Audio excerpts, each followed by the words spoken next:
שלום לכולם. היום כ"ב אדר, יום רביעי כ"ב אדר, תשפ"ו, 11 מחודש השלישי למניינם, 2026. אני פשוט רוצה להפנות את הציבור במסר קצר, שכדאי מאוד לשמוע, קו טלפון, פשוט לשמוע שם את המסרים, שמביא אחד מצדיקים הנסתרים של הדור, אמיתי, אמיתי, אמיתי. מי שמביא את המסרים, קוראים לו הרב אלימלך מאיר בני ברק. הוא יהודי פשוט, כמו אומר שהוא יהודי פשוט, שהוא היה תלמיד מובהק, תלמיד קרוב מאוד לשר התורה הרב חיים קניבסקי, זכר צדיק וקדוש לברכה, שכולם מכירים. הוא היה גם קשור לעוד צדיק, הרב שלמה אסולין, היה גם אחד מהצדיק הנסתרים, שנפטר לפני כמה שנים. והיהודי הזה הוא זוכה להיות היום קרוב לעוד כמה צדיקים, ובמיוחד לצדיק אחד ליטאי, מעל 70 בבני ברק, יהודי שלומד כל הזמן, איש קדוש, שומר את העיניים שלו, שהוא פשוט מקבל מסרים מנשמות מעולם העליון, והוא מוסר ליהודי הזה, הוא כותב מה שקיבל, והיהודי הזה מקריא את המסרים. זה קו גאולה וישועה, כדאי לשמוע, זה הטלפון, 0722 373 877. קו גאולה וישועה. לוחצים על מספר 7 כדי לשמוע את המסרים, ו8 אחורה המסרים הקודמים. זה בדרך כלל, יש 3 שיחות ליום. היהודי הזה מחזק, מרגיע על המצב עכשיו, מכין אותנו לגאולה בצורה ממש מרגיעה, הכל מרגיע, כל המסרים של הצדיק הנסתר הזה מביא אותם בצורה מאוד ברורה, מקריא אותם כשיש מסר שהצדיק כותב בכתב ידו, ואז הוא מקריא את זה. היהודי הזה הרב אלימלך, דיברתי איתו, הכל אמת לאמיתו, ואין להתפלא איך יכול להיות שיש גדולים כאלה בישראל. פשוט כתוב בגמרא שאין דור שהם בה 36 צדיקים שמקבלים פני שכינה כל יום. זה פשוט כתוב בתלמוד, מסכת סוכה. ועכשיו במיוחד יש חפץ חיים פלאי, ספר חפץ חיים על התורה, שאומר מה שקורה עכשיו לעינינו. אני לא רוצה להעריך, רק פשוט לתמצת. חפץ חיים על הפסוק, ותשחק שרה בקרבה לאמור, אחרי בלותי הייתה לי עדנה. שרה ממנו מתפלאת מה אחרי שכבר אני זקנה, כבר עכשיו אני אחזור להיות צעירה, שיהיה לי עכשיו ילד. אז אמרו לה, הקדוש ברוך הוא אומר, למה צחקה שרה? למה צחקה? ואז היא אמרה, אני לא צחקתי, יש שם איזה ויכוח. החפץ חיים אומר, הוויכוח הזה הוא קצת היה, קשה לי להבין שהתורה מעריכה כל כך בוויכוח כזה, אלא אומר החפץ חיים, לעניות דעתי, זה סימן לנו על עקבות הדמשיך הדור האחרון. בזמן שיגיע העת שיתגלה כבוד השם בעולם,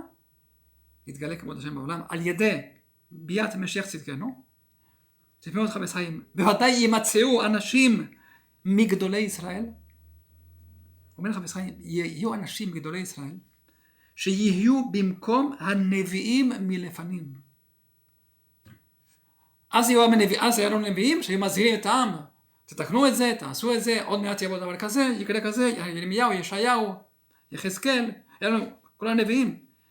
אומר חפץ חיים, בוודאי ימצאו אנשים מגדולי ישראל, לא נביאים, אבל אנשים מגדולי ישראל, חכמי ישראל, שיהיו במקום הנביאים של אז, ויזרזו להמון ישראל, שיתחזקו באמונה, וישובו בתשובה, וגם יעוררו את העם להכין עצמם בתורה מעשים טובים, לביאת משיח צדקנו. אומר אז חפץ חיים, באותו זמן יהיו אנשים קטני המנה שלא יאמינו כל כך. טוב, אבל הדברים קוראים לפנינו, כן? היהודי הזה מביא מסרים מאותו צדיק. אני רק אגיד, כדאי לשמוע את זה, רק להגיד, עכשיו הצדיק אמר, גילו לי. אני אגיד לכם, הוא הזכיר נשמות שגילו לו דברים, פעם אחת, הוא אמר, אני אחשוף שמות. הצדיק חשף שמות. היהודי הזה הוא לא יודעים מזה, אבל יודעים שהוא יהודי. הרב אלימלך אומר שהוא כתב ספרים, הרבה ספרים בחנויות שלו, אבל לא יודע איזה ספרים זה כתב, אבל יהודי שהוא תמיד חכם מאוד מאוד גדול, קדוש, ממש איש קדוש, פרוש. והיהודי הזה הוא הביא אחר כך, אני אגיד את השמות של נשמות שהוא אמר שנתגלו לו, וכל הזמן הוא מקבל, מהנשמות הקדושות, מצדיקים, העולם העליון, מקבל מה קורה בדור שלנו, מה צריך לעשות עכשיו. המסר האחרון זה היה מה שפועל ההודעה לשם על המצב שלנו, על כל הניסים שקורים בארץ ישראל עכשיו, לעינינו, שכל כך הרבה טילים, כל כך הרבה התקפות, והדברים, קראו דברים לצערנו, אבל זה 0.0 ממה שעלול לקרות. אז הוא חבר תפילה, אני לא רוצה להקריא את כל התפילה פשוט, אבל התפילה זה התמצית של התפילה, אילו פילו מלשינה קיים, אין אנחנו מספיקים להודות לך על אחת מאלף אלפי אלפים, הטובות שעשית עמנו אמותינו, אמנם אתה בסיום הגלות, רוצים בניך, אהוביך, לומר את המעט שיש בהם לומר. ואז הוא מודה להשם, יש תפילה, התפילה הזאת נאמרת כל יום בקו גם כן, בשעה מסוימת, כולם ביחד, והצדיק אומר שזה פועל מאוד בשמיים, זה עושה נחת רוח למעלה, מבטל גזירות קשות, ממתיק דינים, הכוונה, דברים רעים שצריכים לקרות, לא קוראים. זה פועל, כך קיבלתי, הוא אומר, עכשיו צריכים להתחזק בהודעה, כל אחד, הוא חיבר עכשיו את התפילה הזאת, מחלקים אותה לאלפים בכרטיסים, זה דבר אחד. עוד דבר שהוא אמר לפני כמה שבועות, דבר שמאוד מאוד מועיל, וגם עכשיו חזר על זה, זה סנגוריה לעם ישראל. מה זה סנגוריה? שאחד יספר על מעלת עם ישראל. למי יספר? לא לחבר, לא לאף אחד. לשם. לקדוש ברוך הוא.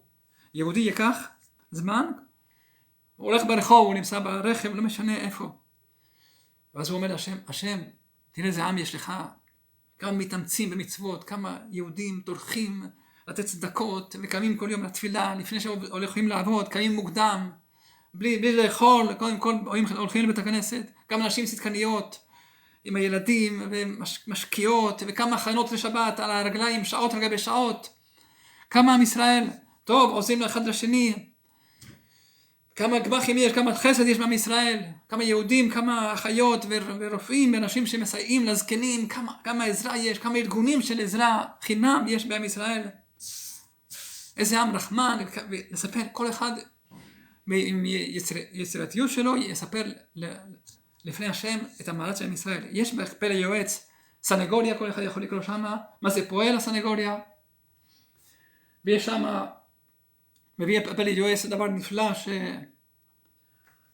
שאישה אחת ביטלה גזירות על ידי שהיא אמרה להשם, ריבונו של עולם, כן, יפה עשית מה שבחרת, מי כעמך ישראל, וזה פעל בשמיים מביא פלא יועץ, שהתבטלה גזירה של הריגה של כמה מישראל.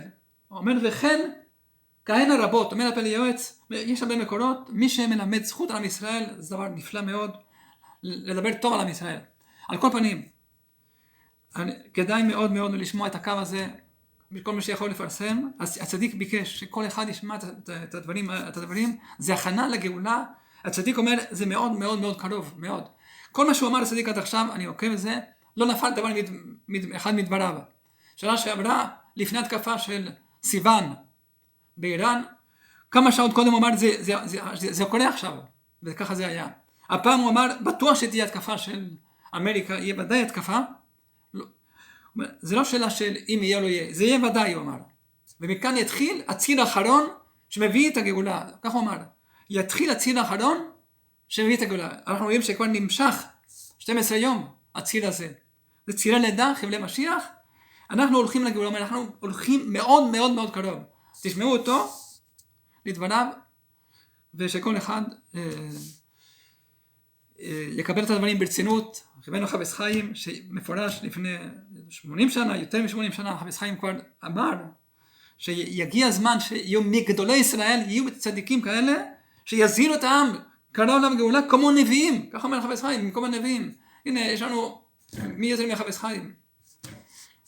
אז תשמעו את התלמיד הזה של הרב חיים קניאסקי, את המסרים שמקבל מהצדיק, ויהיה לכם הרבה רוגע, הרבה שמחה, הרבה ציפייה לגאולה, שזה אחד מהדברים ששואלים לאדם, שמגיע עם ציפית לישועה, צריך לצפות, זה מצווה לחכות לישועה, וזה מקרב את הישועה, שהיא קרובה ממש כדברי הצדיק הזה.